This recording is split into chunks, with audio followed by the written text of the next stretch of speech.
मंत्री द्वारा आज 2024 का जो यूनियन बजट जो है पेश किया गया और बहुत सारे लोगों के अलग-अलग वर्ग के जो लोग हैं यहाँ पर काम करने वाले, उनकी अपेक्षा है इससे यूनियन बजट से जुड़े हुए और इसी को लेकर अभी हमारे साथ यहीं लेके कुछ स्थानीय लोग यहाँ पर जुड़े हैं।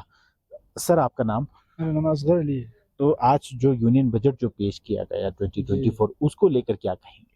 जी, आज मैं समझता हूँ कि ये बजट जो है पिछले सालों के बजट से बहुत ही मुख्तलिफ मैं देखता हूँ, क्योंकि इस पर्टिकुलर बजट में जो है पूरे एक नेशन वाइड सर्वे के बाद की गई एक बजट है, जिसमें बिलख़ुसूस मिडिल क्लास और लोअर क्लास के जो पूरे नेशन वाइड जो पॉपुलेशन है उसको मद्देनज़र रखते हुए इन्होंने ये बनाई, मतलब बनाते हुए देख रहे हैं हम।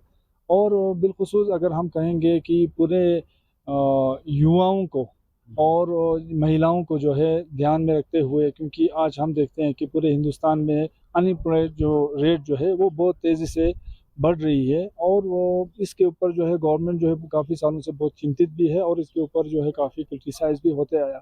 तो इस बार हम देखते हैं कि जॉब ओरिएंटेड जो जवानों के लिए और स्किल डेवलपमेंट बिलख़ुसूस मैं कहूँगा, और इस बार जो है गरीबों के लिए जो है इंडस्ट्रियलिस्ट जो है बड़े-बड़े जो उद्योगपति है उनके दरवाज़े जो है खोल दी गई है।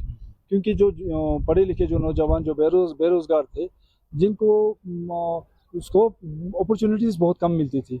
अब इसमें ऐसा हम देखते हैं कि उनको एक स्किल डेवलप करने के लिए उनको बड़े-बड़े उद्योग जो हमारे जो इंडस्ट्रियलिस्ट जो बड़े-बड़े हैं 500 दरवाज़े, ये बहुत बड़ी बात है, खोल दी गई है। और उसमें जो है अगर हमारे बच्चे एंटरप्रेन्योरशिप अगर उसमें करते हैं, उसमें अगर सीखते हैं, तो ये बहुत फ़ायदेमंद साबित होगा आने वाले दिनों के लिए।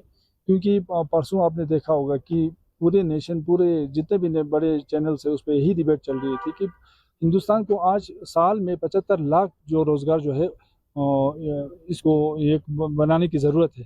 तो मैं देखता हूँ कि इसमें बहुत ही ख़ास तौर पर मैं चुनिंदा 2-3 सेक्टर में कहूँगा कि एग्रीकल्चर में इन्होंने बहुत एक अलग तरीके से प्रेजेंटेशन इनका रहा आज निर्मला सीतारमण जी का, कि न सिर्फ एग्रीकल्चर प्रोडक्शन बल्कि जो है जो रूरल एरियाज़ है, जो फार फ्लंग एरियाज़ है, स्पेशली जो शेड्यूल्ड ट्राइब एरियाज़ है, शेड्यूल्ड ट्राइब एरिया के लिए जो है मखसूस 11,000 करोड़ रुपये जो है वो वुमेन और यूथ को अपने क्षेत्र में जो एक लार्ज पॉपुलेशन जो देहात से जो है शहर की तरफ जो हर साल जो एक फ्लो रहता है उसको रोकने के लिए एक कदम मैं समझता हूँ ये सरकार ने उठाई है, जिसके बिना पर जो है जितने भी हमारे देहात जो बिलखुसूस मैं कहूँगा कि अपने लद्दाख के एरिया को अगर मैं लेता हूँ, तो यहाँ पे भी जितने भी अपना जो नेचुरल जो रिसोर्सेज जो प्रोडक्शन या जो भी है उसको यहीं पे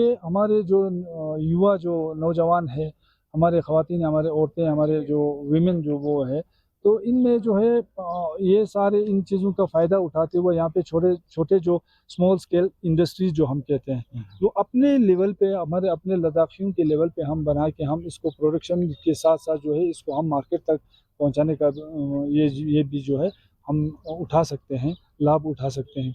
जिसके लिए आज आपने देखा कि पहले लोन का भी इन चीज़ों के लिए जो निचले स्तर पे जो जितने भी काम होते थे उसके लिए सरकार की तरफ से जो मदद मिलती थी उसको भी दुगनी कर दी गई है। तो ये बहुत ही निहायत मैं समझता हूँ कि एक वेलकम स्टेप है। मगर जहाँ तक आज हमने देखा कि बड़े-बड़े जो उद्योगपति है या हमारे स्टॉक मार्केट कहेंगे, जो हायर लेवल के जितने भी जो वो है, वो इससे खुश नहीं होंगे आज के बजट से, क्योंकि ये बिल्कुल उनके अगेंस्ट था। मैं समझता हूँ कि ये आज हिंदुस्तान की ज़रूरत भी थी कि पूरे निचले स्तर को जो है मेन स्ट्रीम में लाने के लिए ये कदम सरकार को उठाने की ज़रूरत थी और वो उठाया। और इस बिना पे उठाया कि इसके पीछे जो है पिछले 2 सालों का जो इनका एक्सरसाइज था, जो एक पूरे कंप्लीट एक इकोनॉमिक सर्वे मैं कहूँगा कि पूरे देश भर में चलाएगी, उसके बिना पर जो है आज का जो मैं देखता हूँ कि ये बजट रहा।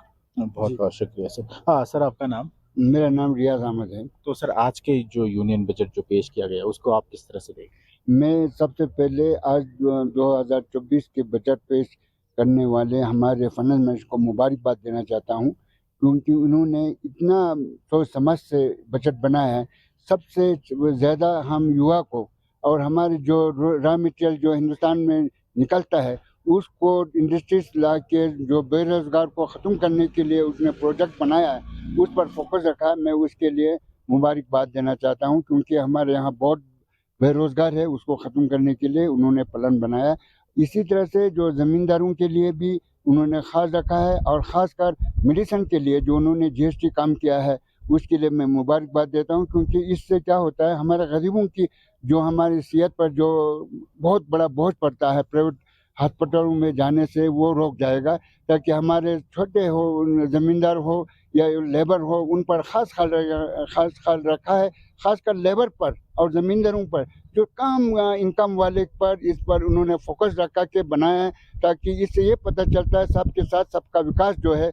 अब आज के 24 के बजट में, 2024 के बजट में हमें ये नज़र आ रहा है, ताकि हमारे जो बच्चे जो है ख़ासकर पढ़े लिखे हैं, जिन्होंने जो क्वालिफ़ाइड किया है, ट्रेनिंग किया है, इंजीनियर में किया हो या किसी के तरीके स्टेप में किया हो, उसमें उनको आज दिखाने के लिए उनको पैसे की तंगी होता था। अब वो पैसा तंगी ख़त्म होगा। गवर्नमेंट इनको बराबर स्कॉलरशिप देंगे और बराबर उनको इंटरेस्ट कम करके जो इंडस्ट्रीज चलाने के लिए देगा, ताकि इससे सारा हिंदुस्तान जो है आगे जाने का एक मंसूबा हमको नज़र आते हैं। और हमारे लेह में, लद्दाख में भी रॉ मटेरियल बहुत है। जैसे मैंने हाल ही में पहले भी बताया था कि हमारे यहाँ पश्मीना है, जिससे बहुत सारे लोगों को फ़ायदा पहुँचेगा। खुबानी है हमारे यहाँ, और लेह बेरी है, जो यही एक हमारा स्टेप है, जिससे पता चलेगा कि हम भी इंडस्ट्रीज बन सकता है, क्योंकि हमारे यहाँ रॉ मटेरियल है। मैं ये कहने के लिए बिल्कुल ऊंचा गर्दन करके कहता हूँ कि हमारे सबसे ज़्यादा हमारे ज़मींदारों के लिए इन्होंने जो प्रोडक्ट निकाल रहा है, उस पर ख़ास ख्याल रखा गया है, उस पर जीएसटी ख़त्म किया है, इसलिए। और बिजली पर ख़ासकर उन्होंने नज़र रखा है, इसलिए हम उनका, गवर्नमेंट का बहुत बहुत शुक्रगुज़ार हूँ। बहुत बहुत शुक्रिया सर। सर आपका नाम? तो मेरा नाम पद्मा संजन है जी। तो जैसे कि इन्होंने कहा गया कि हमारे फाइनेंस मिनिस्टर निर्मला सीतारमण जी ने, तो उन्होंने ये बजट पेश किया गया है। तो उसमें जो है एक अच्छी खबर ये है कि युवाओं के लिए जो एम्प्लॉयमेंट को लेके हो या एजुकेशन को लेके हो या हमारे स्किल्स को लेके हो, तो उसमें काफ़ी कुछ चीज़ें जो है वो रखा गया है। और गवर्नमेंट का भी बहुत सारे ऐसे स्कीम्स हैं जो हमारे जो अनएम्प्लॉयड यूथ हैं उनको एक बेनिफिट्स देंगे। तो उसमें से एक चीज़ ये है कि जितने भी जो अभी पढ़ाई कर रहे हैं, जितने भी जो इंस्टीट्यूशन में पढ़ाई कर रहे हैं, तो उनके लिए उन्होंने एक 10 लाख का जो लोन जो है वो उन्होंने देने का वादा किया है उस चीज़ें में। तो उनको फर्दर जो स्टडी करने में उनको बहुत सारे मदद मिलेंगे। और ऐसा होना भी चाहिए, क्योंकि अब अगर सारे इंडिया में देखोगे तो यहाँ पे जो है अनएम्प्लॉयमेंट रेट जो है वो काफ़ी ज़्यादा बढ़ते गया है। और हमारे लद्दाख में भी ऐसा सिचुएशन आया है कि अनएम्प्लॉयमेंट जो रेट जो है वो पीक पे पहुंचा हुआ है। तो इस सिचुएशन में ये जो बजट जो है वो काफ़ी अच्छा दिख रहा है हमारे युवाओं के लिए, क्योंकि उसमें जो है एम्प्लॉयमेंट, एजुकेशन और स्किल्स के लिए जो है उन्होंने 1.48 लाख करोड़ जो है वो रखा गया है। तो उसमें ये होगा कि जितने भी जो एम्प्लॉयमेंट, जो एम्प्लॉयर्स हैं, उनका जो सैलरी जो है वो ज़्यादा बढ़ेंगे और उनको जो बेनिफिट मिलना चाहिए वो मिलेंगे। और एम्प्लॉयमेंट में जो है कि अगर वो कुछ पढ़ाई लिखाई कर रहे हैं कि यहाँ से बाहर विदेश जा रहे हैं, तो उनको लोन भी जो है वो गवर्नमेंट सेक्शन करेंगे। अभी तक तो 10 लाख जो है उन्होंने देने का वादा किया है, शायद इससे भी बढ़ सकते हैं। और जहाँ तक यहाँ हमारे जो बजट की बात है, तो उसमें जो है जितने भी जो एम्प्लॉयमेंट जनरेट करने की उन्होंने बात कही गई है, तो ये बहुत ज़रूरी है, क्योंकि यहाँ पे जो है अनएम्प्लॉयमेंट जो रेट जो है वो काफ़ी ज़्यादा बढ़ते जा रहे हैं। तो इन सारे चीज़ों में जो है ये जो स्किल्स जो हैं, जितने भी जो स्कीम्स जो है वो उन्होंने काफ़ी सारे बताए थे, उनको अभी एक्सप्लोर करना है। तो उनमें भी ये था कि जितने भी जो हमारे लोकल जो एंटरप्रेन्योर्स है उनको प्रमोट कैसे करेंगे, लोकल जो जितने भी जो हमारे कुछ बिजनेस होंगे या कुछ हमारे जैसे GI टेक होते हैं, तो उन चीज़ों में जो है कि हमारे यहाँ पे एक ब्रांड जो है वो प्रमोट कैसे करेंगे और हमारे युवाओं को जो है कैसे अपॉर्चुनिटी दिया जाए कि उनको कैसे एंटरप्रेन्योरशिप के लिए उन्होंने एक चीज़ ये भी रखा था कि उन्होंने कोर्स करते करते उन्होंने करीबन 5,000 जो है वो रखा गया था उनको सैलरी के तौर पे कोर्स करते करते।